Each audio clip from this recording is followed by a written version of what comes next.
step back and look at the entire Jordan Peterson and who he really is by looking at who he thinks he is. Just getting back onto this issue of you sort of almost being a prophet in a way. Do you view yourself as that? I mean, as religion declines, you go on this world tour, millions of people read your books, billions of people probably watching the videos online. Do you see yourself as a sort of new religious phenomenon for people? Not new. And I see myself as fortunate. That's how I see myself, that I have the opportunity to do this. But are you a prophet? And,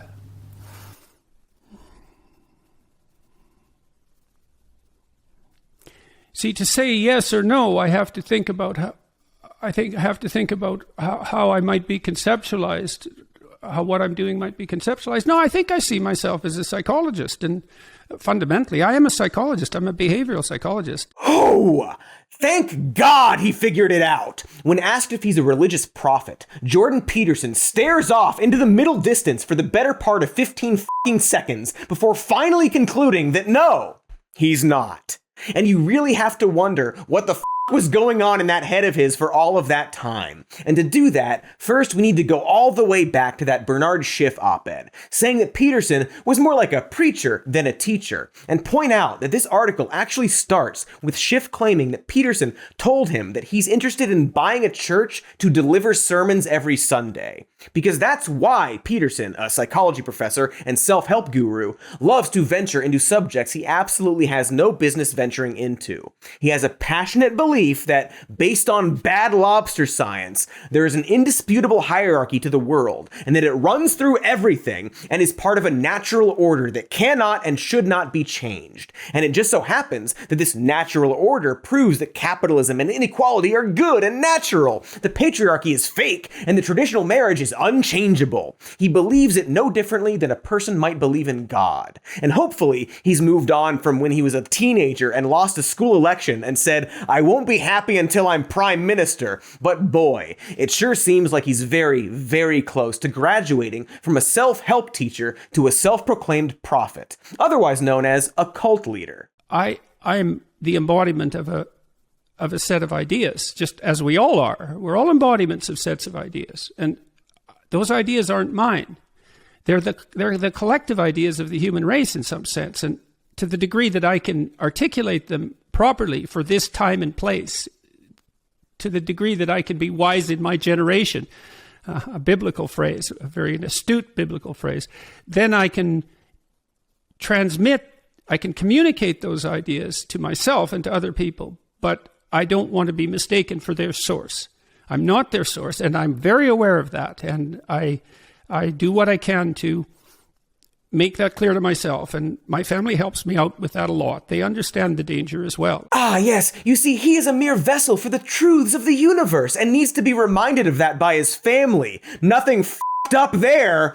There's probably no question why his first book, Maps of Meaning, his opus that explains everything, starts with this quote: "I will utter things which have been kept secret from the foundation of the world." Matthew 13:35. That book also includes this letter to his father while writing the book. Quote, "I don't know, Dad, but I think I have discovered something that no one else has any idea about, and I'm not sure I can do it justice. Its scope is so broad that I can only see parts of it clearly at one time, and it is exceedingly difficult to set down comprehensively in writing."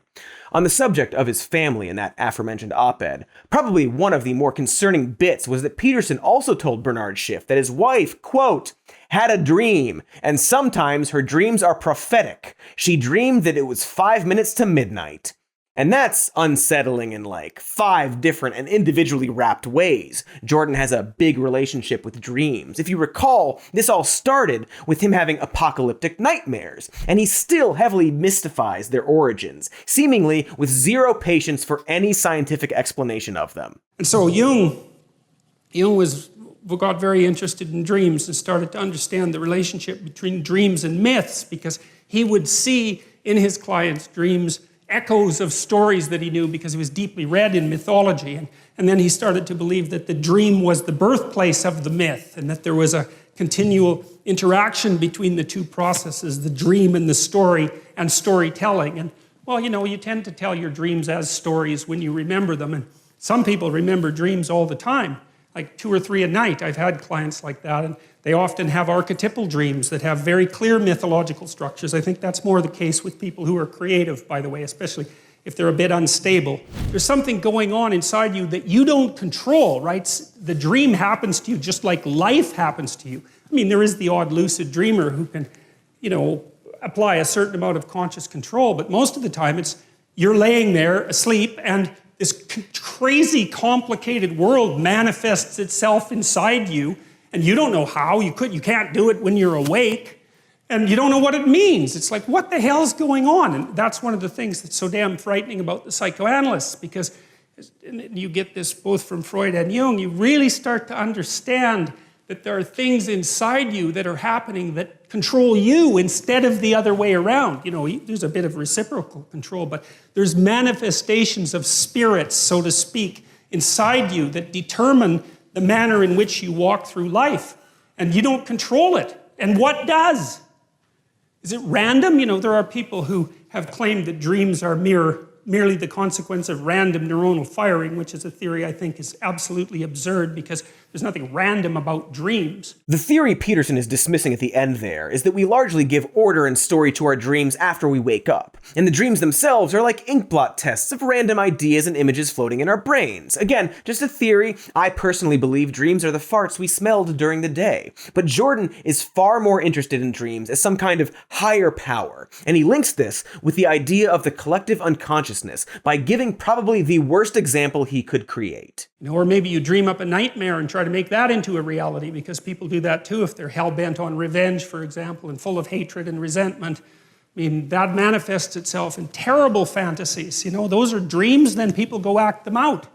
These things are powerful, and whole nations can get caught up in collective dreams. That's what happened to the Nazis. That's what happened to Nazi Germany in the 1930s. It was absolutely remarkable, amazing, horrific, destructive spectacle. So the amazing spectacle that is the Holocaust is the result of a collective dream. And it's hard to figure out if Jordan is being abstract here, or really what the he's trying to say about dreams in general. But I bring all of this up because he clearly believes that there is an unseen power behind the universe, which is certainly not a unique belief. And it really seems like he also believes that our dreams give us access to that unseen power. I had a dream once. I was in the cemetery of an old church, an old cathedral, surrounded by the graves, and there were indentations in the grounds where all the graves were, and all of a sudden the graves started to open, and it was a graveyard where great people, great men of the past had been buried, and so grave opened and an armed king stood up. And then another grave opened and another armed king stood up. And this happened all around me. And these were very formidable figures, right? They were the great heroes of the past. And after a number of them appeared on the scene, they looked around and saw each other. And being warrior types, they immediately started to fight. And the question is, what stops the great kings of the past from fighting? And I had a revelation after the dream. I can't remember if it was part of it, but yes, it was part of the dream. They all bowed down to the figure of Christ. Notice how he says he doesn't know if the Christ figure was something he made up after the dream and then decides that it was in the dream. It seems like that thing where we give meaning and structure to our dreams after the fact, but I'm not here to talk about dreams and what they mean and how other people's farts are where nightmares come from. I think it's okay to have theories about dreaming and how we are all connected in the universe and if there's a larger force out there. Like if God was actually farts. Except in Jordan's case, when you combine that with everything else he believes to be rooted in our lobster nature, unfair hierarchies, the weird idea that a percentage of humanity is useless, this business with Nazi Germany being a collective dream instead of a specific ideology, and finally, that he's some kind of a vessel for these truths, well, you really start to see a man who truly believes that he has no control over his life. Most likely because he feels out of control. He has a lot of emotions and pretty messed up thoughts that I don't think he understands, and attributes them to some kind of outside cosmic influence seeping in. But I'm trying to be gentle here. Perhaps the answer is that he might just need help. Like, I'm not going to sit here and try to diagnose Jordan Peterson, but one of the other pretty viral things about this guy is his ability to say extremely weird statements and or break into tears at what sure seem to be incredibly inappropriate moments. A close reading of 20th century history indicates, as nothing else can, the horrors that accompany loss of faith in the idea of the individual. They seem animalistic is what I mean. No, they're worse than animals. They're worse than animals, because animals, they just kill to eat, you know. Human beings, they have a twist in them that makes them far worse than animals when they really get going. Well, I think, you really want to know what I think? I think it's revenge against God for the crime of being. That's really what I think. It's Cain. And Cain and Abel. It's like, oh, Abel's your guy, eh, God? How about if I take him out in the field and beat him to death? How do you feel about that? All my sacrifices went unrewarded. Yeah, it's like, yeah, that's what it is at the bottom of the hell of things. This band was playing Kelly's Heroes, a great guitarist, the best guitarist I've ever seen. And they were playing old country music with a heavy blues rock twist. So they do this great version of Ghost Riders in the Sky. It's 15 minutes long. And this brilliant guitarist just goes way out on a limb. And everybody in the crowd, it was so fun to be there. They're just thrilled to death because they're watching this man doing the same thing that surfers do. He's like dancing on the edge of chaos and order in this virtuosic manner.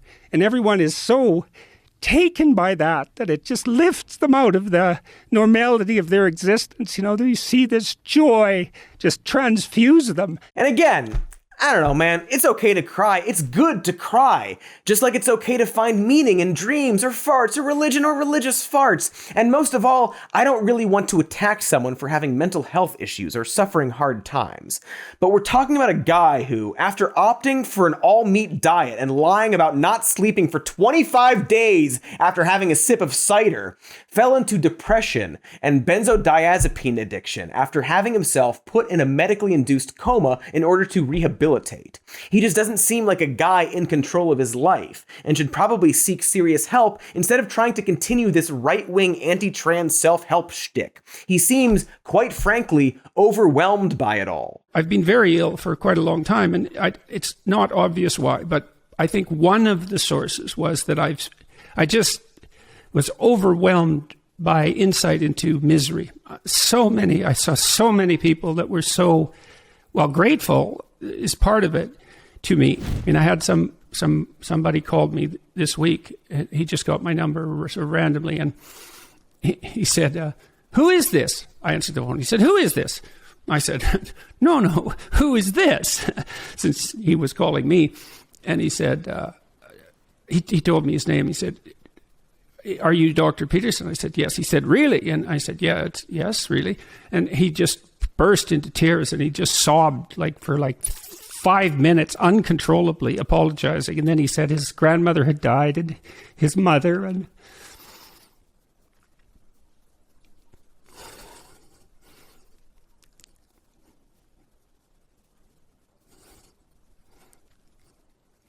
that he had become suicidal, and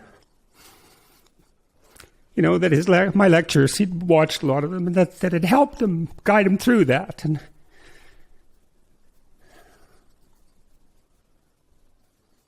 I've seen a lot of that. And that's dangerous, it's dangerous. I'm not unhappy about it. I'm not unhappy about it. It's an honor to be able to help people. Really, it's a privilege. And I'm thrilled that that's what's happening. But by the same token, it's a lot to see. I have to be very careful to see all that and to be able to handle it. Again, Nothing wrong with being touched by someone reaching out to you. And it's great that, as a self-help personality, he's able to actually reach lives and help them.